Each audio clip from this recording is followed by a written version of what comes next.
नमस्कार। आप देख रहे हैं स्पेशल कवरेज न्यूज़। मैं हूं आपके साथ शिव कुमार। मेरे साथ हैं आलोक पाठक सर। आलोक पाठक सर का बहुत बहुत स्वागत, बहुत बहुत अभिनंदन। दरअसल हाई कोर्ट ने एक पत्र डीओपीटी को लिखा, यानी केंद्र सरकार को लिखा कि उत्तर प्रदेश के आईएएस अधिकारी संजय प्रसाद जी को कोई भी महत्वपूर्ण पद न दिया जाए। क्यों लिखी ये चिट्ठी, क्यों ये खतरनाक टिप्पणी की गई, इस पर हम आलोक सर से चर्चा करेंगे। इसमें महत्वपूर्ण बिंदु ये है कि संजय प्रसाद वही आईएएस अधिकारी हैं जो योगी के सबसे खास अधिकारियों में गिने जाते हैं। कई सालों से एसीएस होम है, जब से अवनीश अवस्थी जी का रिटायरमेंट हुआ है उसके बाद से। कुछ समय के लिए हटे थे जब लोकसभा चुनाव आया था। सूचना विभाग के एसीएस हैं, नियुक्ति विभाग के हैं, कार्मिक विभाग के हैं, ढेर सारे जिम्मेदारी भरे विभाग उनके पास हैं। हाईकोर्ट उनसे लगातार किसी मामले को लेकर जवाब मांग रहा था। वो हाईकोर्ट को जवाब दे नहीं रहे थे। हाईकोर्ट ने अपने पत्र में ये कहा कि एक संवैधानिक पद पर बैठा अधिकारी हाईकोर्ट को बड़ा हल्के में ले रहा है। लिहाजा डीओपीटी जो आईएएस आईपीएस अधिकारियों की नियुक्ति का प्रमुख केंद्र है, उन्हें पत्र लिखा गया है जो केंद्र में गृह मंत्री के अधीन है। बात यहां बड़ी समझने की बात है कि अब संजय प्रसाद का मामला अमित शाह तय करेंगे। आपको याद होगा ये वही संजय प्रसाद जी हैं जब बीजेपी के राष्ट्रीय अध्यक्ष से मिलते हैं और राष्ट्रीय अध्यक्ष नितिन नवीन इनका फोटो शेयर कर देते हैं, और फिर जो सोशल मीडिया पर खिंचाई होती है उसके बाद नितिन नवीन जी फोटो डिलीट कर भाग जाते हैं। तो ये वही है अधिकारी। क्या है पूरा मामला, आलोक सर से समझते हैं। आलोक सर, क्या है पूरा मामला और क्या होने की उम्मीद दिख रही है? देखिए, इलाहाबाद हाईकोर्ट ने एक फैसला दिया था झांसी के मामले में, जिसमें इसके जवाब में संजय प्रसाद ने हाईकोर्ट से कहा था कि हम इस मामले में स्पेशल पिटीशन डाल रहे हैं सुप्रीम कोर्ट में, लेकिन तय समय के अंदर ये बात थी फरवरी की। जब आज सुनवाई हुई तो हाई कोर्ट ने कहा कि भाई आपने कहा था कि हम सुप्रीम कोर्ट को इस मामले में लेके जा रहे हैं, लेकिन आज तक आप गए नहीं, ना कोई हमें पता चल रहा है कि मामला कब रिश्त हुआ है। और उन्होंने कहा कि आप हाई कोर्ट की क्षमता को कमतर करके आंक रहे हैं। आपने कहा इस मामले को हम स्पेशल पिटीशन लेके सुप्रीम कोर्ट जाएंगे, लेकिन वहां पिटीशन दाखिल होने की कोई सूचना नहीं मिली उपलब्ध है, और कब इस पर सुनवाई होगी ये भी नहीं पता होता है। मैंने इस मामले में उत्तर प्रदेश के पूर्व डीजीपी से बात की तो उनका कहना था कि जब चूंकि वो पूर्व डीजीपी भी है और हाईकोर्ट में बतौर वकील प्रैक्टिस भी कर रहे हैं, तो उन्होंने कहा कि जब हाईकोर्ट ने फैसला कर दिया और जब तक सुप्रीम कोर्ट उस पर स्टे न डाले तब तक राज्य सरकार उस फैसले को मानने के लिए बाध्य होगी। तो अगर ये लीव पिटीशन, अगर स्पेशल पिटीशन दाखिल नहीं की गई तो उसको लेके बहुत नाराज हुआ, और उन्होंने कौटिल्य की एक का जिक्र किया कि आज से 2-3 साल पहले कौटिल्य ने कहा था कि जो राजा के अधिकारी होते हैं उनके कार्यों की रोज समीक्षा होनी चाहिए, क्योंकि मनुष्य का जो मन है बड़ा चंचल होता है। राजा ने कोई आदेश दिया और जो उसका मंत्री और अधिकारी है अगर उसको इम्प्लीमेंट कर रहा नहीं कर रहा, उसके कार्य की रोज समीक्षा होनी चाहिए, नहीं तो बड़ा नुकसान होता है। आप समझ रहे हैं? तो उन्होंने इस मामले में योगी को भी दोषी ठहरा दिया एक तरह से, और एक और मामले में भी हाईकोर्ट ने टिप्पणी की थी कि अधिकारियों को जो गलतियां कर रहे हैं उनके खिलाफ कार्रवाई होनी चाहिए। फिर इस मामले में मैंने कांग्रेस के एक प्रवक्ता से बात की, तो अखिलेश प्रताप सिंह, मैं नाम बता रहा हूँ, फोन पे मेरी बात हुई, तो उनका ये कहना था कि भाई साहब ये डीओपीटी को चिट्ठी क्यों लिखी गई? हाईकोर्ट चाहता तो सीधे संजय प्रसाद को कोर्ट के आदेश की अवमानना के खिलाफ कोई ना कोई दंड दे सकता है। लेकिन आप भी जानते हैं इस बात को, कहीं ना कहीं उनकी बात का समर्थन उत्तर प्रदेश के पूर्व डीजीपी गुलखान सिंह ने भी किया।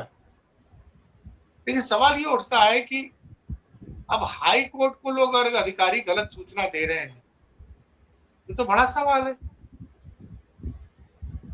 ये बड़ा सवाल है। और संजय प्रसाद का विवाद आजकल पीछा छोड़ ही नहीं रहे। कई लोग तो ये कहते हैं कि संजय प्रसाद आज की डेट में योगी जी से ज्यादा ताकतवर हो गए हैं। कई बार तो लोग कहते हैं कि योगी जी को पता ही नहीं होता, सारे फैसले संजय प्रसाद ले लेते हैं, ऐसे आरोप लगते हैं। मुझे एक सज्जन बता रहे थे कि एक विधायक जी गए हुए थे संजय प्रसाद जी के पास, तो उन्होंने कहा देखिए काम नहीं हो रहा है, आप जानते हैं जनता ने मुझे बड़े बहुमत से जिताया। तो एक सज्जन मुझे बता रहे थे कि उनका जो जवाब था, उन्होंने कहा कि हाँ हमको पता है आप कैसे चुने गए। विधायक का नाम नहीं बताया।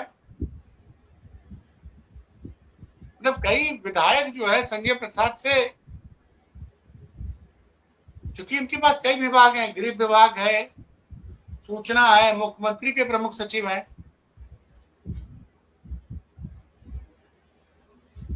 तो इतने ताकतवर हो गए हैं वो।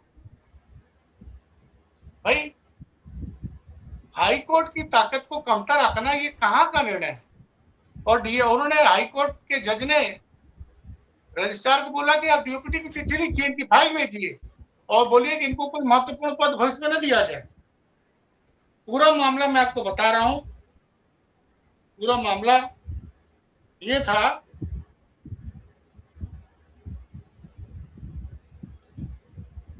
कि मुख्य तथ्य है कि 15 साल की लड़की गायब हो गई थी। उसके तलाशी के लिए, उसकी मतलब उसकी बरामदगी के लिए याचिका दायर की गई थी, और जो याची था उसका कहना था उसकी 15 साल की बेटी को कल्लू नाम का आदमी भगा बाला फसला कर ले गया है। और इसमें क्या हुआ कि एक आरोपी तो गिरफ्तार हुआ, लेकिन मुख्य आरोपी गिरफ्तार नहीं हुआ, और पुलिस ने 13 अगस्त 2025 को चार्जशीट दाखिल कर दी। वैसे इस मामले में न्यायालय ने, चूंकि वो लड़की बरामद हो गई थी, तो वरिष्ठ पुलिस अधीक्षक झांसी और उसकी टीम की सराहना भी की। और लेकिन इलाहाबाद हाईकोर्ट ने अपर मुख्य सचिव संजय प्रसाद के खिलाफ गंभीर टिप्पणी की। कहा कि उन्होंने अदालत की शक्ति को कमतर दिखाने का प्रयास किया जानबूझकर। ध्यान दीजिएगा, ये मैं वर्ड बाय वर्ड कोट कर रहा हूं। इलाहाबाद हाईकोर्ट ने अपर मुख्य सचिव गृह संजय प्रसाद के खिलाफ गंभीर टिप्पणी की है और कहा कि उन्होंने अदालत की शक्ति को कमतर दिखाने की कोशिश का जानबूझकर सुनियोजित प्रयास किया। सुन लीजिएगा शब्द पे जी। उन्होंने अदालत की शक्ति को कमतर दिखाने का जानबूझकर सुनियोजित प्रयास किया। न्यायमूर्ति विनोद दिवाकर की एकल पीठ ने झांसी निवासी मेधार एकवर की बंदी प्रत्यक्षीकरण याचिका निस्तारित करते हुए एपीएस गृह की फाइल केंद्रीय कार्मिक व प्रशिक्षण विभाग को भेजने का आदेश दिया। पीठ ने कहा कि एपीएस गृह ने फरवरी 2026 में बताया था कि सुभाष चंद्र बनाम राज्य 2025 के मामले में हाई कोर्ट के निर्णय को सुप्रीम कोर्ट की विशेष अनुमति याचिका के माध्यम से चुनौती दी जाएगी, लेकिन अब तक वहां सुनवाई का कोई आदेश, स्टे या रिकॉर्ड पेश नहीं किया गया। जो गुलखान सिंह साहब कह रहे थे कि ना वहां, अगर वहां पे हाई कोर्ट को, सुप्रीम कोर्ट में सुनवाई नहीं हुई, ना स्टे मिला, ना ऐसा कोई रिकॉर्ड मिल रहा है, तो आपको हाई कोर्ट का आदेश मानने के लिए बाध्य है। हाई कोर्ट को आज तक पता नहीं कि ये जो विशेष अनुमति याचिका है ये सुप्रीम कोर्ट में लिस्ट भी हुई या नहीं। और एपीएस का यह तर्क है कि एलएसपी की वजह से हाईकोर्ट के आदेश पर अनुपालन रोक देना चाहिए, भरोसे लायक नहीं लगता है। एपीएस ने हाईकोर्ट का यह कहना है कि हाईकोर्ट को यह तक पता नहीं कि जो स्पेशल लीव पिटीशन है सुप्रीम कोर्ट में लिस्ट हुई कि नहीं हुई अथवा नहीं। एसीएस का यह तर्क कि एसएलपी की वजह से हाई कोर्ट को को आदेश पर अनुपालन रोक देनी चाहिए। भरोसा लायक नहीं है। कोर्ट के अनुसार ऐसा लगता है कि एसएलपी को अनुपालन की जांच टालने के बहाने के तौर पर इस्तेमाल किया गया, न कि सुप्रीम कोर्ट से जल्द फैसला लेने की नीयत से। साफ है एसीएसडी ने खुद जिस उपाय यानी एसएलपी का हवाला देकर हाई कोर्ट के निर्देशों पर अमल रोकने की मांग की थी, उसको ही आगे बढ़ाने में कोई तत्परता नहीं दिखाई। कोर्ट ने यह भी कहा कि वह किसी अधिकारी की मंशा पर अनुमान नहीं लगाएगी, लेकिन घटनाक्रम से यह चिंता जायज है कि एसीएसडी के जांच के मानक सुधारने और कोर्ट का निर्देश लागू कराने में हिचक रहे हैं। अब देखिए, अब इतनी कठोर टिप्पणी के बाद भी मेरी कई जानकारों से बात हुई कि योगी जी नहीं हटाएंगे संजय।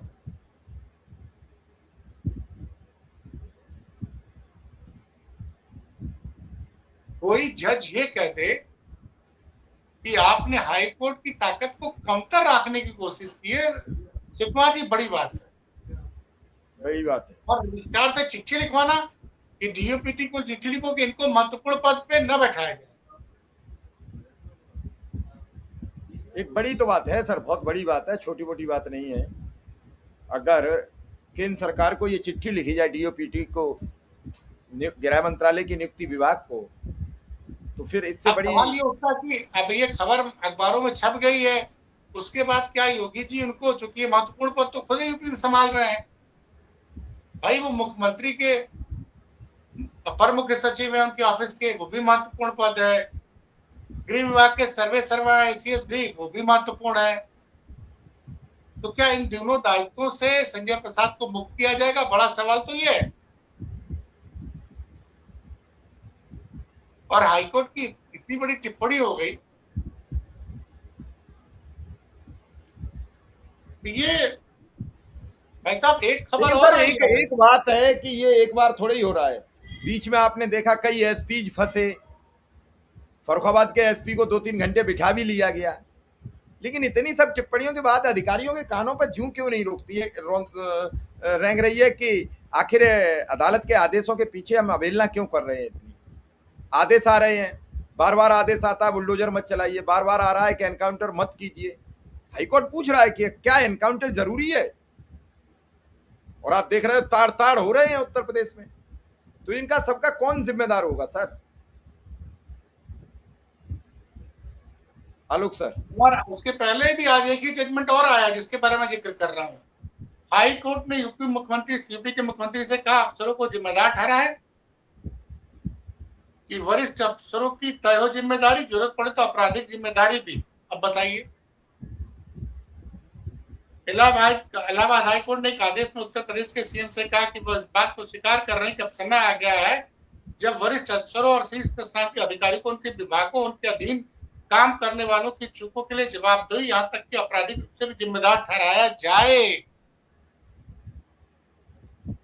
ये हाई कोर्ट ने आदेश दिया है कि जो विभागाध्यक्ष हैं उनके विभाग, उनके अधीन काम करने वालों की चूकों के लिए जवाबदेही और यहाँ तक कि आपराधिक रूप से भी जिम्मेदार ठहराया जाए। ये बड़ी बात है। जस्टिस विनोद दिवाकर की बेंच ने कहा राज्य की उच्च जिम्मेदारी का सिद्धांत अपनाना चाहिए जिसके तहत प्रशासनिक पदानुक्रम में वरिष्ठ अफसरों को जवाबदेह ठहराया जाता है। हाईकोर्ट ने कहा उचित मामले में उन्हें अपने अधीन काम करने वाला द्वारा किए गए गलत कामों या चूकों को रोकने और दंडित करने में उनकी विफलता के लिए आपराधिक रूप से जिम्मेदार ठहराया जाना चाहिए।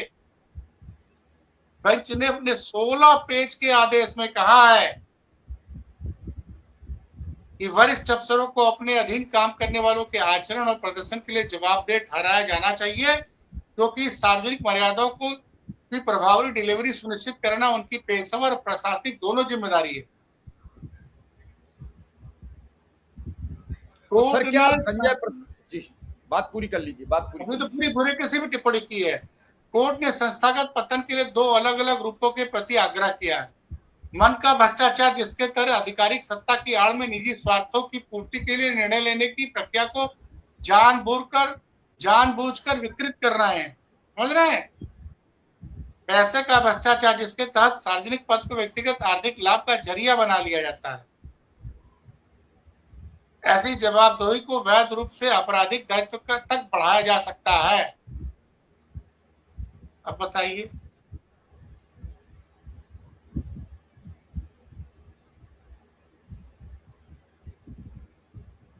आलोक सर, क्या आप संजय प्रसाद पर इस लेटर के बाद कोई असर पड़ेगा? कुछ विभागों में कमियां आएंगी या फिर एसीएस अब होम यहाँ पे बने सिर्फ रहेंगे? संजय प्रसाद का नहीं, उन्होंने पूरे विभाग के अधिकारियों को बोल दिया है। भाई दूसरा निर्णय जो हाईकोर्ट का है वो तो तमाम शीर्ष अधिकारियों को बोल रहा है।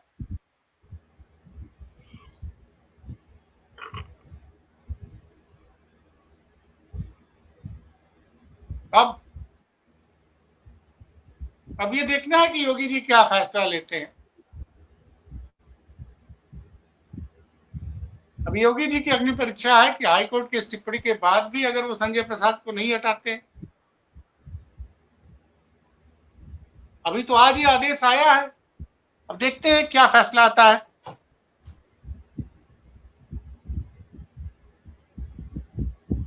लेकिन और बहुत से मीडिया वालों ने संजय प्रसाद वाली खबर ही नहीं छापी है। आप समझ रहे हैं, ये तो लाइव ला ने अपने, ये खबर हमने लाइव ला से निकाली है। लाइव लॉ दैनिक नहीं छापी। जागरण ने पता नहीं कैसे छाप दी है। लेकिन सर, क्या इस खबर के बाद पदों में कटौती की उम्मीद दिख रही है आपको? क्या कद खत्म कम होगा या पद कम होंगे, या फिर और ताकतवर होंगे कि जाओ जो कुछ करना कर लीजिए? अब इससे योगी जी अगर कार्रवाई नहीं करेंगे तो योगी जी की इमेज पे फर्क पड़ेगा।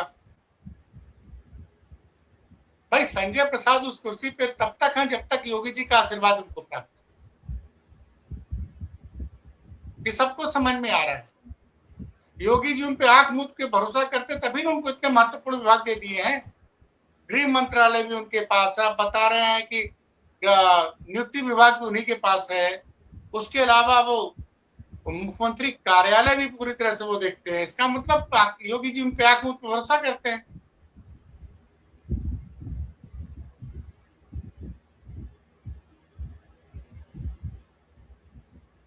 तो चुनावी साल में अगर योगी जी को दूसरे अधिकारी भरोसा होता तो भाई मुख्यमंत्री कार्यालय का अपर मुख्य सचिव दूसरा आदमी होता है। इनके पास गृह अपने आप में एक बहुत बड़ा विभाग है, सूचना किसी तीसरे के पास होता है। ऐसा थोड़ी कि प्रदेश में अधिकारियों की कमी है। आप देख लीजिए ना, योगी जी जिसको पसंद करते उसको बहुत सारे अधिकार दे देते हैं। अब एडीजी लॉ एंड ऑर्डर भी अमिताभ यस है, एडीजी एसटीएफ भी अमिताभ यस है। और अगर मेरी जानकारी सही हो तो डीजीपी भी राजीव कृष्णा और डीजी विजिलेंस भी राजीव कृष्णा अगर पाए, इसको जरा चेक कर लीजिए। जी, डीजी इंटेलिजेंस का पद भी शायद राजीव कृष्णा के पास ही है। जी, जी है ना। अब बताइए, डीजीपी है मतलब सारे विभाग, सारे पुलिस विभाग के प्रमुख हैं, तो डीजी इंटेलिजेंस तो अलग होना चाहिए।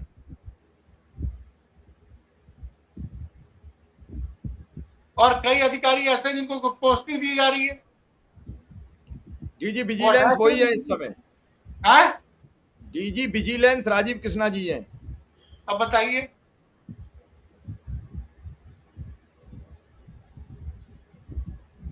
तो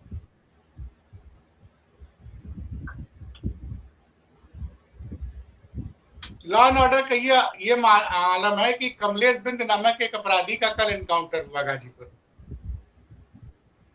जब उसकी डेड बॉडी पहुंचती है गांव में तो गांव वालों ने पुलिस पे पथराव कर दिया।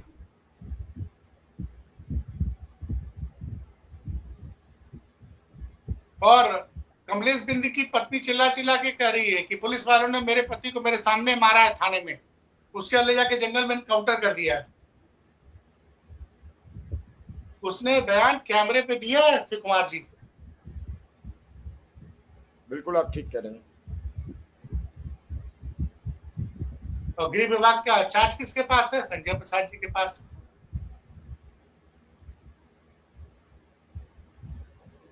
देखिए, संजय प्रसाद जी के बारे में तमाम लोगों का ये कहना है, लखनऊ में जो जानकार लोग हैं वो कहते हैं नहीं, योगी जी उनको नहीं हटाए।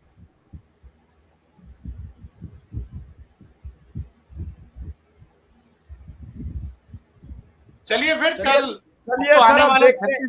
अब आने वाले 40-50 घंटे तो भारत में बड़े मजेदार होने वाले हैं। देखते हैं कि कॉकरोच में कितना दम है। कितने कॉकरोच इकट्ठे होते हैं या फिर कॉकरोच बिलों से कितने निकाल कॉकरोच कर में नहीं नहीं। कहता, युवा कहता हूं मैं। ये देखना है कि चूंकि अभिजीत दीप्ति के बयान बदल रहे हैं। अभी उन्होंने कहा कि आप लोग मुझे लेने एयरपोर्ट मत आइएगा, पार्लियामेंट स्ट्रीट थाने आइएगा।